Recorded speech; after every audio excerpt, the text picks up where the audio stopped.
تو یہ ان کے حق میں بہتر ہے،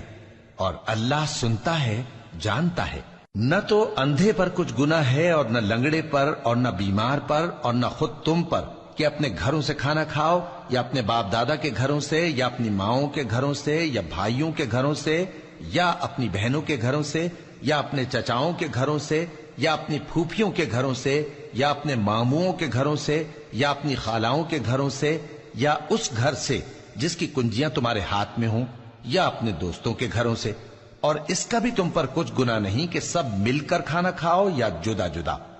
پھر جب گھروں میں جایا کرو تو اپنے گھر والوں کو سلام کیا کرو، یہ اللہ کی طرف سے مبارک اور پاکیزہ تحفہ ہے۔